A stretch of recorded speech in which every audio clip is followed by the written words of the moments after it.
Hi there, my name's Tom Contio. I'm a pharmacist with the Thames Valley Family Health Team. Welcome to the Leave the Pack Behind recording. This session was originally developed as a online module for individuals, but we felt it important to record a version of it so that you can have the benefits of this type of information at your own leisure. So this particular presentation was going to have a couple of things we're going to talk about today. We're going to be talking about why quitting, benefits of quitting. We're going to talk about addiction, maybe some quitting strategies, and then I'm going to also review the many medications out there that may actually help. But we're going to also spend some time working on that psychology or the behavior of quitting smoking. So let's get going. We'll start off with a small video. It's about 8 or 9 minutes with Dr. Mike Evans, and it really covers some of the salient points.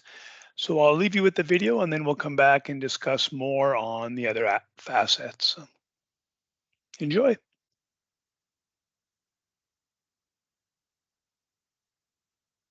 Hi, I'm Dr. Mike Evans, and I think quitting smoking is a journey. For some, it's a short journey full of resilience, but I think for most, it's a long journey, a long affair, if you will, of quitting and relapse. A complicated relationship that can have as much to do with a person's relationship with themselves as with the cigarettes. What starts as a pleasant sensation, an opportunity to rebel or even to belong, is replaced by less pleasure and a feeling of being trapped. A daily or hourly ride of nicotine withdrawal and then another cigarette which brings relief. Most teens who smoke think they will quit in their 20s and actually don't till their 40s. Stopping smoking is about making a change, and that is something we're not too good at.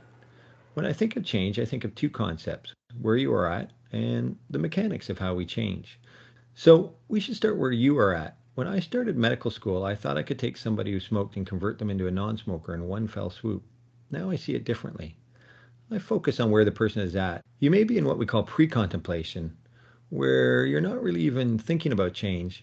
Approximately 75% of smokers want to quit, but 25% are not interested. Maybe you're at the contemplation stage, thinking about it, but not quite ready to act. Next is preparation. This is critical with smoking, especially in the likely event that you've tried to quit before. What has worked in the past and what hasn't? What caused the relapse?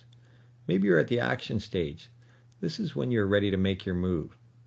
There's never a perfect time to quit, and at one point you just have to jump. I'll tell my patients, hey, it's going to be a challenge now, and it's going to be a challenge in 5 years, so why not do it now? And finally, there's the maintenance stage, where you become a non-smoker and are trying to stay that way. When we make changes, critical to stop and think, how important is this change to me, and how confident am I in making this change? What we call your self-efficacy. Your job is to be honest. My job is to see if I can move your scores towards 10. The second concept is about the different parts of change. So there's the what. What are we changing? With smoking, I suppose it is straightforward, stopping. But if you think about it, you might be changing lots of things. I think it is like a relationship breakup. You start by just keeping things simple and low risk. You might break up your routine a little bit, avoid certain places, maybe use that juicer every morning to distract yourself, but you will need to change more than your smoking to stop your smoking. The next is the why.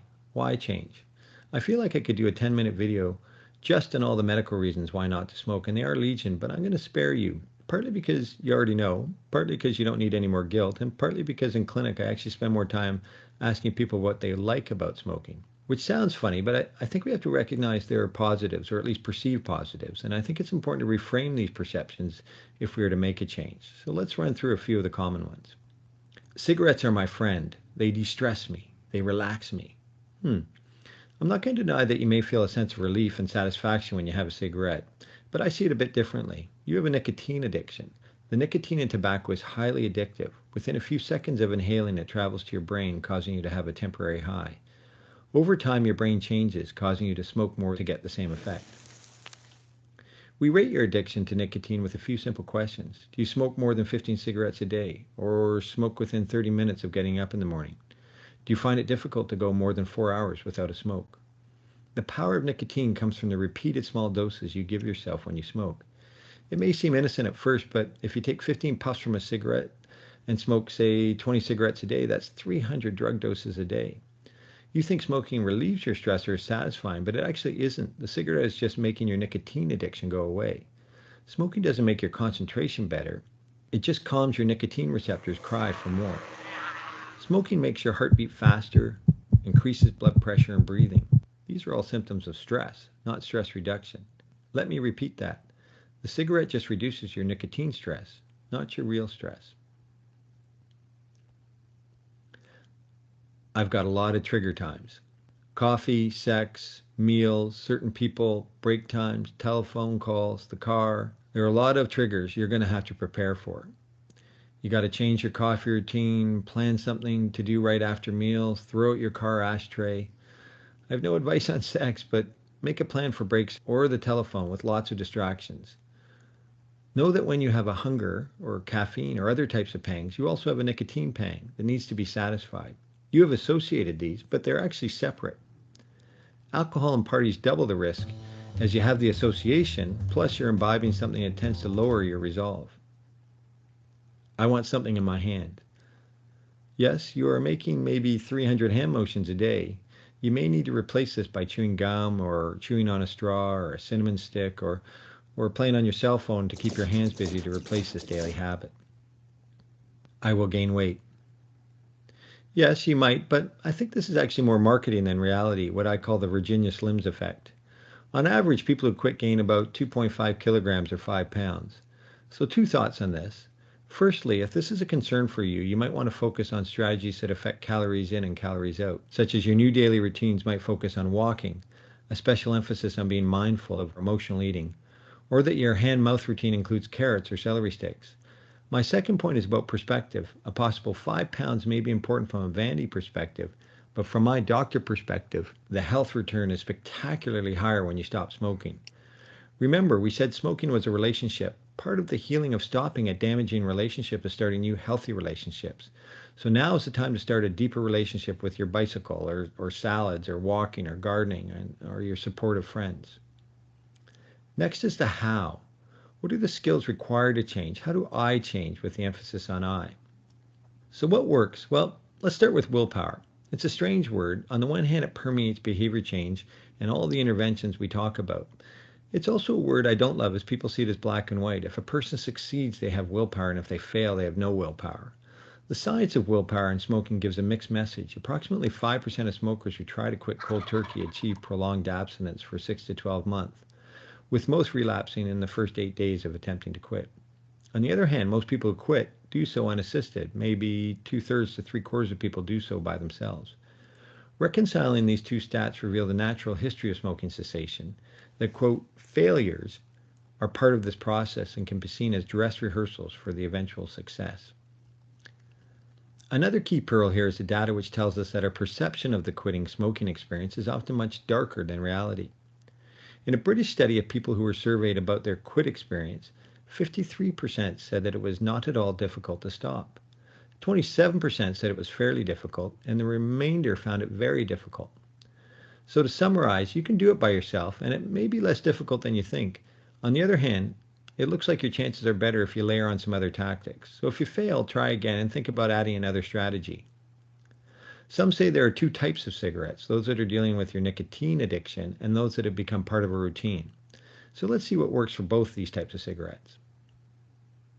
Let's start with treatments that have not been proven effective and where you may be wasting your money. Now, some of my patients have found they help, and to be honest, if they stop your smoking, I suppose I don't really care. But under this category, I put laser therapy, acupuncture, and hypnosis. When we compare these treatments to a placebo or just compare them to the quit rates of people on waiting lists, the rates don't appear to be improved. Next is medications to help stop smoking. The data shows that medications, especially when combined with behavioral support, can double your chance of success. Many patients are resistant, which I get, but I also see an irony in the fact that people are willing to inhale chemicals much, much worse for them, but they won't take a medication for a few weeks or months to stop smoking for the rest of their life. If we use nicotine replacement therapy as an example, it allows people to deal with the addiction of nicotine without having to inhale the other 7,537 chemicals in cigarettes. And that's what I worry about. People die. 2 full 747s of people a week in Canada from smoking, not nicotine.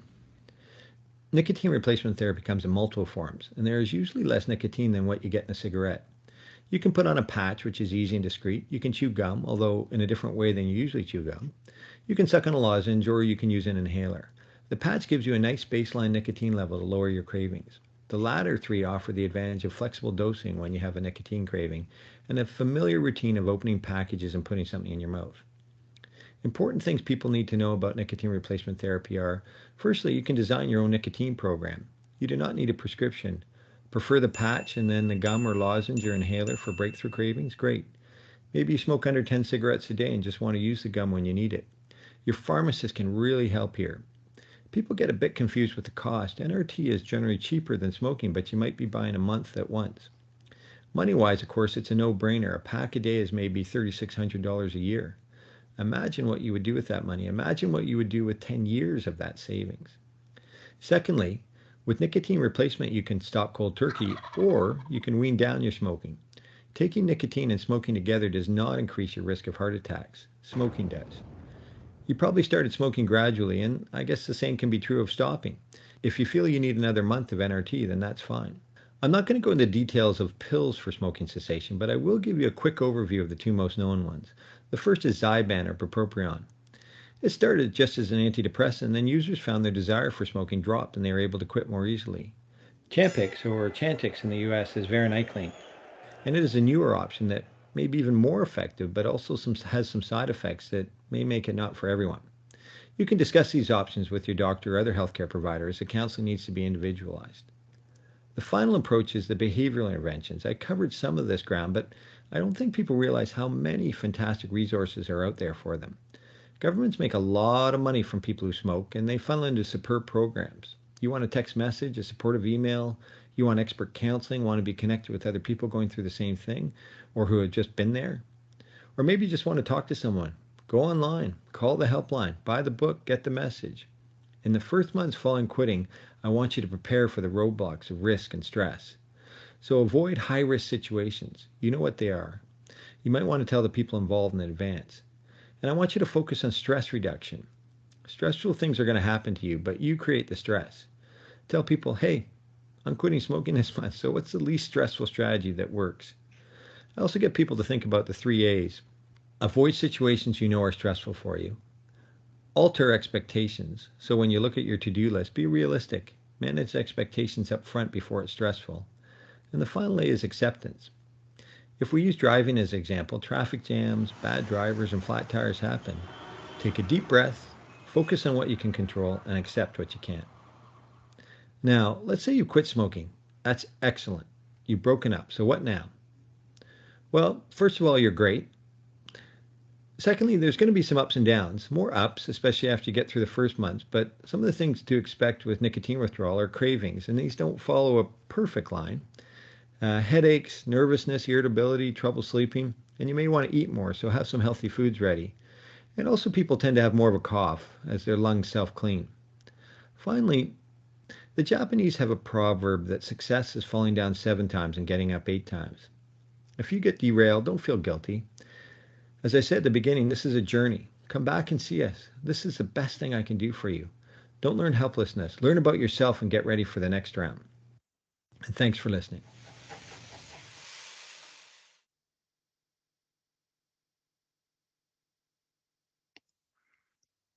All right. Well, thanks for staying with us for that video. And now I want you to actually get a piece of paper and maybe a pencil handy, and we're going to have a couple of exercises where you're going to maybe turn the video off momentarily, just to really jot down a couple of things, because we want you to be on track as far as thinking about the reasons why you want to quit, and maybe why now versus, let's say 6 months ago. So at this point, I want you to really write down, why do you want to quit? Why now?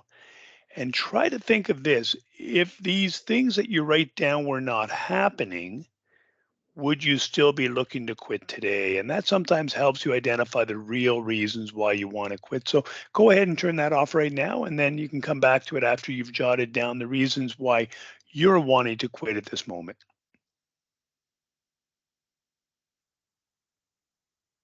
Okay, you've jotted those down. Great. Now I want you to consider another thing that I want you to maybe, put a couple of notes down for. What do you like about smoking? And people laugh when I ask them this, but it's important to realize that You have a love-hate relationship, and that's what we call the ambivalence of smoking. You love it and you hate it at the same time. So I really want you to really be serious with yourself and, and be honest. What do you like about smoking? And turn the video off now for a moment and jot those things down and really think about that.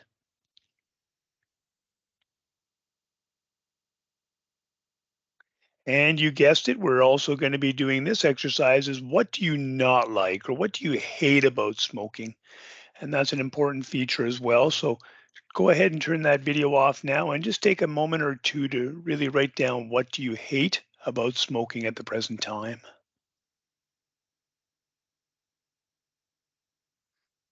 All right.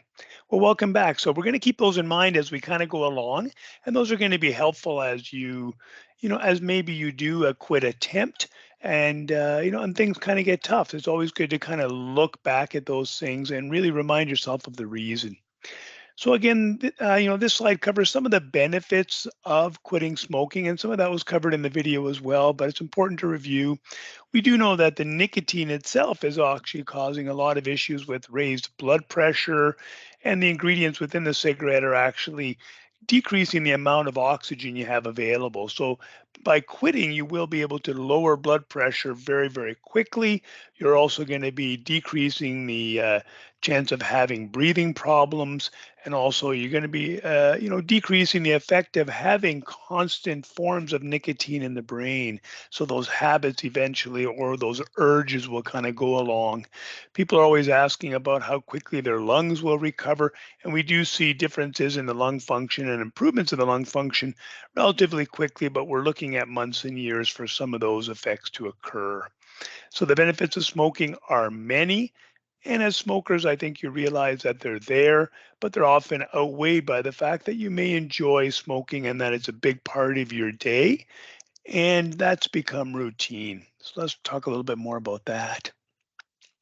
Before we do that, the obviously the detriment of smoking, it is involved in increasing almost all cancers that individuals get.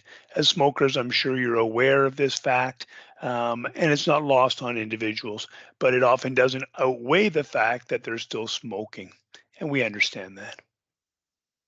So there's really two addictions. I tell people, congratulations, you're an expert smoker. And what I mean by that is you do two things. You actually feed a physical addiction, but you also feed a hand mouth addiction. If you do this with your cigarette, at a pack a day, you're doing it thousands of times a year. And if I did anything, for 20 cigarettes a day, for example, if you're a pack a day smoker, if I did anything 20 times a day for 20 years, I'd be really darn good at it as well. So there's two things we need to address. It's often the physical addiction, and there's also going to be the habit or the things that you have linked very closely to smoking cessation. I tell people that you've linked things like your meals and your coffee or having alcohol with a cigarette, like ice cream and apple pie. And we really want to make sure that we're looking at that fact when we try to think about quitting. So there's two things.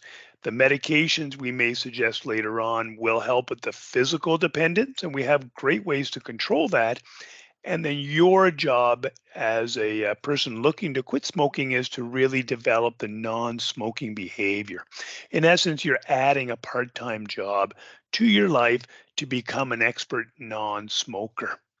You're an expert smoker now because you do it so often, you link it to everything. Your job becomes to become an expert non smoker. Interestingly, we're going to use the same system that made you an expert smoker to make you an expert non smoker. You're going to start with small changes in behavior to go to non smoking activities, and eventually you'll do that all the time when you think about a cigarette, and that will then become your new behavior. So, quitting strategies. A funny little joke here for you. My doctor told me to stop smoking cold turkey. That was easy because I never smoked cold turkey in the first place. As mentioned, cold turkey is a way that some individuals do try. As you saw from the video, the success rates are probably about 5% at about a year. So very, very low. And most people who do a cold turkey attempt will relapse in the first 8 days. And that's really where we want to really make that strong suggestion to consider medications. A lot of people I hear or I talk to say, oh, I don't like taking medications or drugs. Well, guess what? Smoking is bringing in over 2,000 chemicals into your body, and in many cases, 20 times a day. All I'm asking is to think about maybe taking a medication for maybe 12 weeks, 2 or 3 or 4 months to help you quit for a lifetime. So that's really where that, again, that suggestion for using the benefits of medication may come in handy for you versus trying to do it without. Interestingly, people always ask about some of these other modalities. And again, I do know individuals who have been successful for short periods of time. I don't know many that have been successful long term, but for short periods of time, it works. And if it works, great. I'm not going to argue with that at all. But we really don't have any evidence that it is any more successful than a cold turkey situation for things like laser, hypnosis, acupuncture, and aversion therapy. So many people ask about that, but the evidence is not there to support its success in long-term quitting. So nicotine replacement, let's look at the different forms of nicotine. First of all, nicotine is not bad for you. A lot of people feel that it's the nicotine that's bad. No, if your healthcare provider and I could get you on clean nicotine for the rest of your life, we'd be pretty happy because it's not having that detrimental effect. Sure, it's the addictive ingredient in the cigarette. We know that. It will raise blood pressure a few points, and it's a bit of a stimulant as well. So you might have trouble sleeping, those kinds of things. So knowing that the nicotine is not the bad part, what we do is we kind of help to feed our addiction to avoid the physical withdrawal part by giving you a clean form of nicotine and then slowly starting to wean that. For the most part, the actual baseline nicotine treatment is going to be a patch. Hopefully, you can wear it. Some people do have problems with the glue or the adhesive on the arm, and we have ways to kind of avoid that by maybe rotating sites. So maybe one day you'll put it on the outside of this arm, next day you'll do maybe on the upper chest if you don't have any hair there, which obviously to help it stick, and then maybe you'll rotate over to the other arm. So a different place every day to avoid that glue or the adhesive in causing problems with kind of a rash or irritation. So the baseline is going to be a nicotine replacement. We're giving you enough nicotine to keep you physically comfortable relative to what you're smoking now. And it's important that if you're smoking more than a pack a day, to maybe talk to your pharmacist or your physician about how much nicotine you might actually need to control that physical part. But for the most people, if you're smoking somewhere between, let's say, 10 and 25 cigarettes, the actual normal regimen will work for most people. And it works to be about 10 to 12 weeks of nicotine replacement. We start you at a step one. We do that usually for about 6 weeks, and then we drop you down for a couple of weeks on step two, a couple of weeks on step three. I use the analogy of a little devil on your shoulder. So think of your physical addiction as something on your shoulder, and that devil yaps at you 20, 30 times a day, and you feed him just to kind of keep him quiet. So really what we're doing is we're now giving this devil on your shoulder continuous nicotine. He's at a buffet. He gets to eat as much as he wants. He's happy. He doesn't yell at you. So really, we're just keeping you physically comfortable so you can do the important part of learning that new behavior. Sometimes for short acting nicotine, we'll use a gum or a lozenge or a spray or an inhaler, and you can see those on the screen itself. Very important note here at this point. The actual lozenges and the gum are not used like a regular candy or a gum. You don't chew it or suck on it continuously. You will suck on it and chew on it for about five to 10 seconds, and then park that in between your cheek and your gum. Very important to realize that if you have plates or false teeth, that stops the access to the gum tissue, and that will limit the effectiveness of those products. The spray, many people come in and say, I tried, it was way too strong. We have a suggestion just to spray it onto your finger and then rub your gums with that finger to get that nicotine liquid in contact with the gum tissue. Some people will use the spray, and maybe just the act of that very strong sensation is enough to kind of distract them from the smoking. If it is, great. The inhaler, of note, it is not inhaled. And that's unfortunately something that a lot of people do feel, that based on the name, it's not inhaled. The actual inhaler is really just a nicotine delivery device that kind of looks like a bit of a cigarette. And then it has a gel cartridge. You can see them there in this silver foil. And that gel cartridge goes into that white device, and then you actually puncture it. And from there, it actually gives you the gel that you can then draw in. So I use the word sucking instead of inhaling because it's a very strong sucking motion, like on a very, very small straw with a thick liquid. It's that motion to get a bit of gel into your mouth. And again, it's absorbed through the gum tissue. I will often send people to YouTube just to kind of look at how these products are used properly as well if you're looking for a video. So other than that, we have actually medications to help quit smoking that are often oral or a combination product. So you'll see them on the screen. We have Champex. If you're looking at American channels, it's called Chantix. Same thing. We also have Zyban, as the video mentioned. This was originally brought on the market as an antidepressant, and we found that it actually helped individuals who were using it to help smoking. So we actually, or sorry, to help quit smoking. So we know it does work on those habit chemicals. We have a product that was developed out of Kitchener, Ontario called Crave, and it's a formulation of cytosine, which has been used in Europe for a long time. Very similar mechanism to the varenicline or the Champex as well. So it kind of blocks the effect of nicotine in the body. And for some people, we'll use a combination of things like the Zyban for the behavior change or those habit chemicals, maybe using it in combination with a nicotine replacement. Just of note, we don't usually use a combination of nicotine replacement with the Crave or the Champex because the mechanism of action for those two products is blocking the effect of nicotine. So giving nicotine in a patch form doesn't make any sense with those products. So often the combination is going to be NRT, which is the patch, the gum, with something like a Zyban. And again, talking to your healthcare provider to select the one is really what you need. And I'm going to give you some resources on who you can talk to at the end. We suggest 3 months for all medications. People ask me why, and I say, well, it has nothing to do with the drug. We just know from behavior change theory and experience that learning a new behavior takes somewhere between 2 to 4 months, and we happen to pick 3 months in the middle. So that's it. We do know that success is dramatically different if you only take it for a month versus 2 months versus 3 months. And then it seems to kind of even off at that point. So 3 months is really our magic number. So consider that being your plan as well. So let's talk about Champex in a little bit more detail. As I mentioned, it blocks the effects of the nicotine, but what it does is it works on the same receptor in the brain. And why that's important is this: by blocking the effect of nicotine, it also sits on that receptor and keeps you out of physical withdrawal. So you don't feel the effects of physical withdrawal. It blocks the effects of that nicotine. There's no drug interactions with this product, which is quite popular with most people, especially if they're worried about other medications interacting. And it's actually covered by most private plans, and it's also covered by the government plan as well in Ontario. We do suggest as well with the Champex that taking it for those 12 weeks is extremely important. Some side effects may occur with this product, and we do know that it may, for most people, they may get a little bit of a mild stomach upset or a GI distress. Sometimes it comes up like a nausea. Often we'll suggest individuals to take it after a meal. So it's often taken twice a day. So maybe after breakfast or after supper. If you don't eat breakfast, maybe even just considering a bit of a granola bar or maybe a piece of bread. We do know as well with this medication, as well as some of the other products, you will dream a bit more vividly. Hopefully, those are good dreams, but if they're bad dreams, again, you have to decide, is this something that I can handle?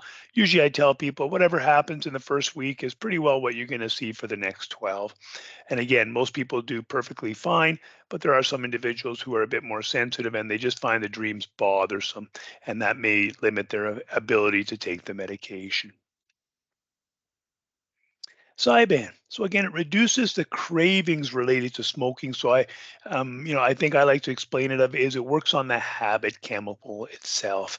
So you can actually combine it with nicotine replacement for a slightly higher success, and that makes sense because the nicotine replacement's really covering the physical part of smoking, while the Zyban is maybe looking at the behavior part.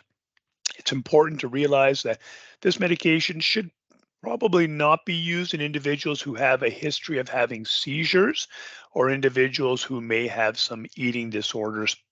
because of the chemicals that it works on, it can actually be a problem with these two types of conditions. Sub-drug interactions do exist, so we do ask that you contact your physician or your pharmacist to discuss whether Zyban might be something that might work for you. Crave, and again, it's cysteine. And again, it's a non-prescription medication in Ontario. It's similar to Champex from its mechanism standpoint, and it's about a 5-week course of medication. You're welcome to take it a bit longer as well if you want that effect, a bit longer to help work on that behavior. But it does come in, and most pharmacies in Ontario can have access to it.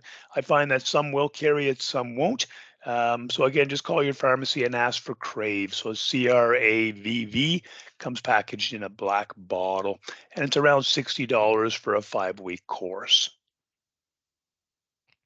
So nicotine replacement therapy provides that 24-hour withdrawal coverage. That's really important that people realize it's working for 24 hours in that patch form. It's constantly giving nicotine. Dosing is important. If you're a really heavy smoker, you may need more than what's recommended on the package that you can get off the shelf. So it's important that you talk to your provider. If you're finding that you're a very heavy smoker, we may make an adjustment in the amount that you use. And often that means combining patches to give you just slightly more nicotine because your body's used to quite a bit of nicotine based on how much you smoke. As mentioned, you can supplement those with those short acting forms, which are really two things. They give you a bit of shot of nicotine, which is what you're looking for. But more importantly, I think it also gives you the ability of having a distraction, taking something out of a package. It kind of mimics opening up a pack of cigarettes as well. And again, reminder, they're not used the same way. Do not chew it like a regular gum. Do not suck on it like a candy. It's just going to give you a sore throat and upset stomach. They're intended to do it for a short period of time and then put in between the cheek and the gum and then pull them down every couple of minutes. It's that behavior back and forth that really kind of helps with distraction. And we talked about that rash on that patch and how to avoid that. So, drug smoking interactions. This is an important factor. When people smoke, it actually metabolizes the amount of caffeine your body gets from all your caffeine sources. So that's why I will often ask people, how much caffeine do you take in? If you're only doing a couple of caffeine sources, maybe 1 or 2 coffees a day, maybe a pop or something, you probably won't get into situations. But if you're the individual who does, let's say, more than 4 or 5 caffeine beverages, and that's combining tea, coffee, and pop, then you will find that as soon as the nicotine level goes down, the caffeine will hit you much more readily. So I tell them that the caffeine is going to hit you like a Mack truck, and that's important because caffeine intoxication. That's a funny word, but that just means getting lots of caffeine more than you're used to. That can mimic those symptoms of withdrawal. I'm getting agitated. I get a headache, upset stomach. That's really withdrawal from caffeine. It has nothing to do with the nicotine withdrawal, just to let you know. So, okay. And that happens when we have a dropped level of nicotine because you're trying to quit. There is also lots of other interactions, specifically with the medications listed there. But again, talk to your pharmacist if you're on other medications and they can kind of let you know as well. And that doesn't mean you can't take them, but we just have to be more cautious on certain things. So, e-cigarettes or vaping, those are actually two different ways of explaining the same process. So this is really going to be a juice. It's often a combination of nicotine or a propylene glycol, and that's really what we call a vehicle. And often these products will have other things in them as well. We actually don't know the effects of getting some of these other ingredients in the actual juice itself, like the propylene glycol. We do know there's ones that are a bit of a problem. I'm going to mention those just a little while. And the ones that were the problem are really the the actual juice or the nicotine vaping products that contain cinnamon, cherry, menthol, and products that contain diacetyl. I live in an area of Ontario where we have access through some of the native reservations to some of these products. Again, some of them may be regulated or not. We do actually ask that if you're going to be using these products, to use the well-known products. Make sure they don't have any diacetyl in them. And again, the actual caution is because we don't know the long-term effects of using some of those vehicles like the propylene glycol, we're just not thinking they're great, but we do know individuals are going to use them. They actually do have relatively new, have demonstrated success in using a vape to quit cigarettes. So often people will be using them in combination. But if you're thinking of, I'm going to go from a cigarette because somebody told me it's bad, I'm then going to go to a vape, and then I'm going to slowly decrease the amount of nicotine that I have in the juice itself. That's really the technique that is shown actually to have some benefit for individuals. My only caution is from a behavior standpoint, the vapes are used everywhere. You can use them in most places like public buildings, etc. And that being said, it may actually introduce more situations where you link that behavior with an activity. So that's my only caution that I will give people as well. We think it might be lower risk than tobacco because it doesn't have all those other chemicals. But again, with the nicotine, there is that vehicle as well with that propylene glycol in most situations. So it's kind of a catch 22, unfortunately, but we know that a lot of people do it. And if you're thinking to maybe use that as a way to quit smoking, I'm just glad you're willing to try to quit smoking. So your pharmacist and your doctor can help you in that regard. So again, some recommendations if you're going to use vaping and maybe coming off the vape as well. So if you're doing both the vaping and the smoking, it's recommended to switch all your nicotine to a vaping form. And that's really just because we only want to deal with one animal at a time. So again, we think it might be a slightly safer because it doesn't have all those other chemicals that we don't like in the cigarette. But again, it's going to make it a little bit easier from a behavior standpoint if we're just stopping one behavior instead of two. So again, if you're doing both vaping and smoking, move it all over to the vaping. And then again, use that e-cigarette or that vaping cartridge with less nicotine. They come in different strengths, use lower concentration. So like a patch, we start on the high strength and slowly wean down. We would do the exact same thing with the vape juice. Start on whatever you're at with your nicotine juice and then slowly bring it down to a non-nicotine eventually. And again, only use vaping devices that have been authorized for sale in Canada. Be careful of the products that you get in other places that aren't regulated. We do not know what they have in them, and that's where that might introduce some of those dangerous ones that we mentioned earlier.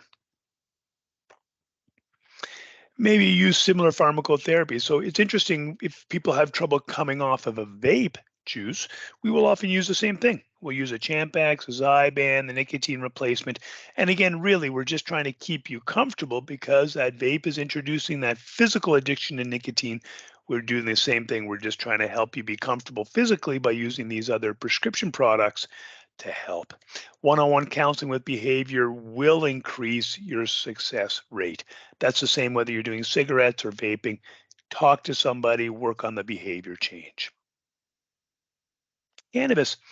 So we often hear about the situation. My concern as a person trying to help individuals quit is that cannabis is a trigger for tobacco use. Often people will use them together. They'll often roll them together in the same cigarettes. They'll have a cigarette after they have cannabis to kind of intensify the effect. So it's the trigger for tobacco use. Often, if individuals are looking to quit smoking, I will assist them, even if they're looking to continue smoking of the cannabis. But my experience, and often the experience of many individuals, is that you will find that by decreasing the cannabis use, you have less triggers for the tobacco, and that is much better. And again, if you're going to use cannabis, we do suggest that you use non-combustible forms. And that's going to be a dry herb vaporizer, some edibles or oils, versus the smoked form, which is often going to have some of those other things in there that cause the damage in the lungs. So psychology of quitting, and this is going to be where we're going to be looking at a few different things. We're going to be looking at what are your triggers, specifically what are yours, and how do you maybe plan to manage the withdrawal, and what kind of things can you distract with. So let's talk about those in a little bit detail. So triggers. You may want to stop this video and just maybe write down all the triggers that you have. This is actually, a suggestion of what most people, from what we hear in our interactions, consider triggers. So the morning coffee, after the meals. If I ever ask anybody if you only had 4 cigarettes that you were allowed to smoke every day, when would you smoke them? These are the times we see social situations, the break at work, when I'm talking on the phone, going to a party. The vehicle is a very strong one for lots of people, so that's a trigger. Getting in your car. As soon as I'm in my car and I get that seatbelt on, that cigarette comes out. Things like lighters, ashtrays, when I see them, when I feel them in my pocket, those are the things that trigger me. And again, visual. It's not coincidence that there's lots of smoking in movies. They want to increase the amount of people who smoke, and that what they're doing is that they're triggering individuals to think about smoking. So managing withdrawal, we actually use the 4 Ds. And again, no, it's delay, drink water, deep breathing, and distraction. And really, we're delaying the cigarette. So again, say, you know what, I'm not going to have it now. I'm going to delay it by a half hour and then maybe delay longer each and every day. Having something to drink. The water is important because you can drink it all day. And that gives you that same hand mouth addiction as smoking would to have a water, whether it's a bottle or a glass, doesn't matter. Deep breathing is really just focusing on something else other than the actual urge. Remember that little guy's yapping at you on your shoulder. You can do some deep breathing so you don't have to think about him because you're thinking about the process of breathing itself with again, with the actual diaphragmatic breathing and those kinds of techniques. Last but not least, we have distraction. It could be anything that takes your mind off smoking definitely will help. So distraction, little funny video here. The husband actually gave up smoking, so he ended up using another hand mouth technique called sucking your thumb. Not so much as an adult, but it gives you the idea that you just have to consider things that you may not consider normally to help distract you. Some of the things actually might be, again, when I talk to individuals, I ask individuals to write down a whole list of them every day. And if you're a pack a day smoker, that means you're going to have about 20 non smoking 5-minute activities written down on a piece of paper. And these are some of the things you can use: candy, regular candy, lozenges, bubble gum, maybe do things like 10 jumping jacks, any kind of exercise activity. Maybe go onto your elliptical that's holding your laundry and collecting dust in the basement. Jump on there for 5 minutes. That is perfectly fine. You don't need to break a sweat, but it's a good distraction because you have to think about what you're doing or you're going to fall off. So some people will do things that gives them a strong taste sensation, like eating a dill pickle, for example, or drinking a flavored water. Whistling is going to be a good one. Whistle your favorite song. Some people actually go and brush their teeth because guess what? It doesn't hurt, and people don't have a sensation of having a cigarette after they brush their teeth. It is a negative sensation, so they'd rather just brush the teeth, and then their brain tells them, well, guess what? You've never had a cigarette after brushing your teeth because it tastes horrible. You're not going to have one now, and that's that distraction's purpose. Get you past that 10 minutes of the urge, 5 or 10 minutes, whatever it is, and then that urge will go away. Sure, it'll come back in a little while, but guess what? They eventually will get less and less and farther apart, and then you'll becoming easier to be a non-smoker. I will actually put this up for all individuals over the age of 40. If you've been a pack-a-day smoker or if you have a 20-year history of smoking, this is actually a short test called the Canadian Lung Health Test. If you mark yes to any of these, you may be at risk of having COPD. And COPD, we used to call it chronic bronchitis or emphysema. And for those individuals who may be at risk for that, it's important to contact your doctor. And there's a further breathing test that's called spirometry. Relatively easy to access, but it's important to realize that if you have COPD, there are medications that we can use to help make you more comfortable and help you with your breathing. But then we also will do a really full court press on the smoking because in North America, 99% of COPD is caused by smoking. And there's only one thing that speeds it up, and that's going to be smoking as well. So we'd rather not see those end stages of COPD. If you've seen anybody with emphysema after a while or those kinds of things, that means oxygen. So we're trying to avoid those. So have a look at these questions, stop the video, answer the questions. If you answer yes to them, you're over 40 years of age, you're a current or an ex-smoker, by all means, contact your doctor and say, you know what, I did the Canadian Lung Health Test. I screened positive. Any chance we can get a breathing test done? And it's called spirometry. Yeah, great. Lung cancer screening, again, another plug for a screening benefit here. If you have a history of heavy smoker, and that what that means is a 30 pack years. So the number of years smoked on the average pack. So if you smoked 30 years of a pack a day, that's 30 pack years. If you smoke, let's say 2 packs a day, that's only 15 years at 2 packs a day. So again, if you're a current smoker or quit within the last 15 years and you're age 55 to 80 and you were a heavy smoker, it's important to tell your doctor, you know what, we haven't talked about this much, but any chance I can do an actual lung cancer screening? And they really just want to make sure that if anything's developing, that they'll catch it early. So this is going to be some homework for you to become an expert non-smoker. Identify your triggers. If you're wondering how to do that, I'll tell you this right now. The best thing you can do is actually do a smoking diary. And this is a really good one. The smoking diary is easy. You write down all the cigarettes you have. So pick a couple of days during the week, maybe a couple of weekend days, and just track the cigarettes. We're not telling you to change anything. Just smoke when you would normally do, but mark them down. And the information you want to record is this. So if you have a piece of paper, what number of cigarette? Was it my first one, my second one, my third one? Where was I? What was I doing? Who was I with? That's a really important one. I would also say, how are you feeling? Is this a stress cigarette? Is this because I'm really happy? Is this because I'm sad, emotional? So it's important to identify that. I also have individuals mark down how badly they needed the cigarette. A number one, for example, on a scale from 1 to 5 would be, you know what, I probably could have done without. And a number 5 is going to be, I'm going to tear somebody's face off if I don't get some nicotine. So really what we're trying to identify, what are some of those parts in the day where you have a lot of ones, twos, or threes? Those are the ones that if you're looking to make any changes in behavior, or those are the ones that if you're thinking of tapering, those will be a lot easier for you to taper off. So identify those. You can learn a lot about, oh man, I'm having a cigarette every day after supper. I'm having a cigarette whenever I'm on the phone talking to my friend Jane. Guess what? If that's it, those are your triggers, and you really have to have a plan when you're thinking about behavior. What am I going to do when I'm on the phone? Well, guess what? I have to stay inside the house. I have to have something in my hand. Maybe I have a toothpick as well in my mouth while I'm speaking. Those are the kind of things that you might be able to find out. So identify your triggers. Make a list of distractions. I really tell people this. You need a physical list in your pocket.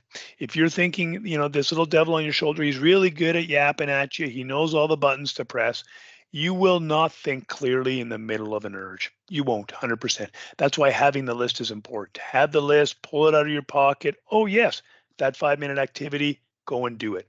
Get past that urge. Don't worry about the other urges in the day. Don't think that far ahead. Get rid of that urge, move on. Practice mindfulness when smoking. This is where that deep breathing is a good exercise. Think about other things, maybe planning a trip in your mind, maybe some other mindfulness exercises. So if you're looking for some of that, pop onto YouTube. They have lots. I'm going to ask you to set a quit date. Guess what? Like the video said, if it's going to be hard now and it's going to be hard in 5 years, why not do it now? I hear this all the time. Well, it's not a good time. I have a lot of stuff going on. Well, guess what? You've had a lot of stuff going on in the last year. You're also going to have a lot of stuff going on for the next 5 years. There's no perfect time. Set a quit date and try something. The worst that's going to happen is, guess what? Maybe you don't be successful this time. We do know that individuals, for serious attempts, it sometimes takes between 3 and 4 serious attempts for one to take for a year or longer. So guess what? Let's get some more attempts. And if you think about it this way, any attempt is a good way to learn something about yourself. So if you've identified that some sort of barrier that brought you back to smoking, well, guess what? Next time you try to quit, you need to definitely address that barrier. So if you think of every quit attempt, if I can learn one thing from it, it's not a failure. Please understand that. Book some one-on-one counseling. And again, your community pharmacist, your physician, most physicians' offices or addiction centers will actually offer counseling as well.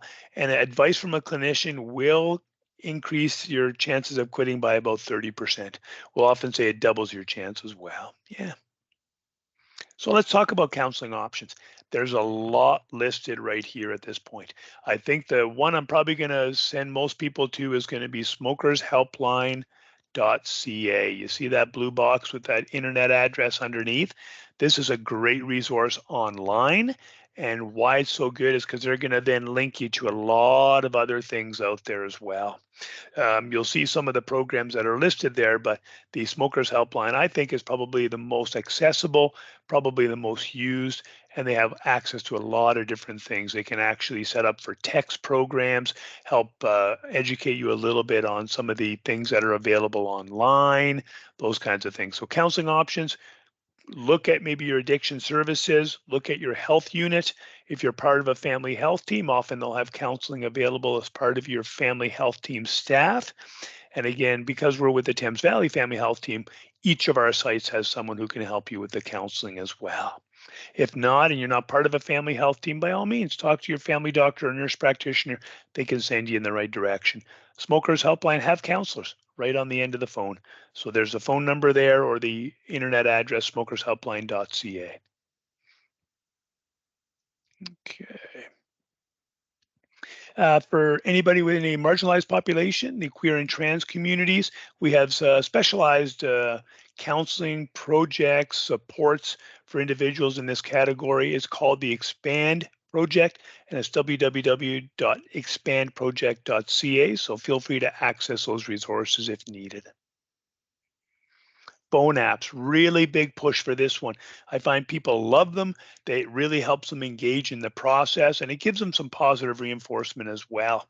So break it off as from the Cancer Society, the My Change Plan, and I Can Quit. So again, look at these. Most times these are free resources. So jump on one and just get engaged. It's really good to kind of see the tracking, and then the actual fact that people mention all the time. I like it because it tells me I'm doing well. It's that motivation. It's that support by doing the positive reinforcement. So please grab a phone app.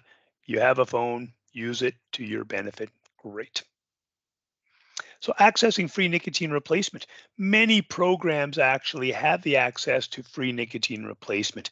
It's called the STOP program, and it allows individuals on the program to get up to 26 weeks of free nicotine replacement. If you're part of a family health team in our particular area, if you're part of the addiction services or part of SOHAC, those programs are the same and they will give you STOP. So again, if you're not sure if you're part of these groups, check with your family doctor, usually just calling the office, how you would make an appointment and ask them, do you have access to any free nicotine replacement? Am I able to access that through you? So this is for individuals who are part of these organizations. The next slide is going to be individuals, and these are our sites within the family health team. So if you accessed it through our website, maybe through a healthcare provider, guess what? You're part of our organization. But if you're part of the public and you're not sure if your doctor is listed at any of these clinics, very likely you are part of our organization. And again, call them and ask for support. If you're not, then the next slide is going to be for you. So free nicotine replacement for individuals not part of these groups is available on Stop on the Net. So www.stoponthenet.ca, and it gives you it's a self-referral, gives you up to 10 weeks of nicotine product that is actually sent to you directly. There is also the Ottawa model for smoking cessation, and I have a slide coming up on that one. That's a self-referral as well. Even though it's from Ottawa, it is accessible to all individuals in Ontario. And sometimes the health units as well. So for Elgin and Oxford, the health units do have access to free nicotine replacement as well. If you are First Nations or Inuit in the province of Ontario, the NIHB program will give you free nicotine replacement, and some private drug plans actually still cover it as well. So first choice, I would say, Stop on the Net, register yourself. They send you the nicotine replacement through the mail. And if not, then just check with your pharmacy to see if your plan covers nicotine replacement. And if not, guess what? You can always buy it off the shelf. And again, the cost is not that restrictive compared to the cost of cigarettes. This is the Ottawa model for smoking cessation. You'll see the 1-800 number. And again, you would leave your contact information on the voicemail and they'll contact you. They'll get back to you to say, okay, how can we support you in helping quit or wanting to quit? And they're very, very helpful. So yeah, just a different program. There's lots of them out there. This is just the plug for the public health units. So again, for Oxford and Elgin, public health units are working actually through some of the local pharmacies to supply that. You'll see the registration numbers on the bottom left-hand corner of the screen. Prescription medications, how can you get them? Well, guess what? Most people know they can get them from their family doctor or their nurse practitioner. The best kept secret in Ontario is you can also get it from your pharmacist. You can get it through the family health team pharmacist. More likely, everybody has a community pharmacist that they see for their prescriptions. These individuals have been able to prescribe the Champex and the Zyban for about the last 15 years. So please go see them and say, you know what, I'm ready to quit smoking. I heard that you can help me with some medications, and find a pharmacy that's willing to help you in that regard. Guess what? That's the end of our session.